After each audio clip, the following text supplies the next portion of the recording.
മലപ്പുറം തിരുവാലി പഞ്ചായത്തിലെ UDF തർക്കത്തിൽ പരിഹാരം. വൈസ് പ്രസിഡന്റ് പദവിക്കൊപ്പം ഒരു സ്റ്റാൻഡിംഗ് കമ്മിറ്റി ചെയർമാൻ സ്ഥാനം കൂടി മുസ്ലിം ലീഗിന് നൽകാൻ ധാരണയായി. പ്രസിഡന്റ് പദവി ലഭിക്കാത്തതിനെ തുടർന്ന് ലീഗ് അംഗങ്ങൾ വിട്ടുനിന്നതോടെ മാറ്റിവെച്ച തെരഞ്ഞെടുപ്പ് നാളെ നടക്കും.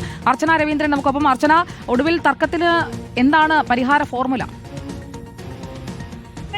ഏറെനാളത്തെ തർക്കത്തിനൊടുവിൽ പരിഹാരമായിരിക്കുന്നു. അതായത് പഞ്ചായത്ത് പ്രസിഡന്റ് തെരഞ്ഞെടുപ്പിൽ നിന്ന് നേരത്തെ മുസ്ലിം ലീഗ് വിട്ടുനിന്നെങ്കിലും നാളത്തെ തെരഞ്ഞെടുപ്പിൽ എന്തായാലും മുസ്ലിം ലീഗ് ഉണ്ടാകുമെന്ന കാര്യമാണ് അറിയിച്ചിരിക്കുന്നത്. അതിൽ പ്രധാനപ്പെട്ട കാര്യം എന്ന് പറയുന്നത്, നേരത്തെ ലീഗ് പ്രസിഡന്റ് സ്ഥാനം ആവശ്യപ്പെട്ടിരുന്നത്, എന്നാൽ അത് നൽകാൻ കോൺഗ്രസ് തയ്യാറായിരുന്നു. തുടർന്ന് ഇത്തരത്തിൽ വലിയൊരു പ്രശ്നങ്ങളിലേക്ക് ഇത് പോയിരുന്നതും. എന്നാൽ ഇപ്പോൾ ഉള്ള തീരുമാനം അല്ലെങ്കിൽ പരിഹാരം എന്ന് പറയുന്നത് ഇത്തരത്തിലൊരു പ്രസിഡന്റ് തെരഞ്ഞെടുപ്പിൽ നിന്നും, അതായത് പ്രസിഡന്റ് സ്ഥാനം മാത്രമല്ല, അത്തരത്തിൽ വൈസ് പ്രസിഡന്റ് സ്ഥാനം കൂടി, അതിന്റെ ഒപ്പം തന്നെ ഈ ഒരു സ്റ്റാൻഡിംഗ് കമ്മിറ്റി ചെയർമാൻ കൂടെയുള്ള സ്ഥാനങ്ങൾ നൽകണമെന്നുൾപ്പെടെയുള്ള കാര്യങ്ങളാണ് ഇപ്പോൾ കോൺഗ്രസ് അനുവദിച്ചിരിക്കുന്നത്. എന്തായാലും വലിയ നമുക്കറിയാം, കഴിഞ്ഞ 2 ദിവസങ്ങളായി UDFിലെ വലിയൊരു ഭിന്നതയായിരുന്നു ഈ ഒരു പഞ്ചായത്തിൽ ഉണ്ടായത്. എന്നാൽ അതിലെല്ലാലും ഇപ്പോൾ പരിഹാരമായിരിക്കുന്നു ഉൾപ്പെടെയുള്ള കാര്യങ്ങളാണ് മനസ്സിലാക്കാനും സാധിക്കുന്നത്. എന്നാലും നാളത്തെ തെരഞ്ഞെടുപ്പിൽ ഇപ്പോൾ കോൺഗ്രസും ലീഗും ഒരുമിച്ച് തന്നെ മത്സരിക്കുമെന്നുൾപ്പെടെയുള്ള കാര്യങ്ങളാണ് മനസ്സിലാക്കാനും സാധിക്കുന്നത്.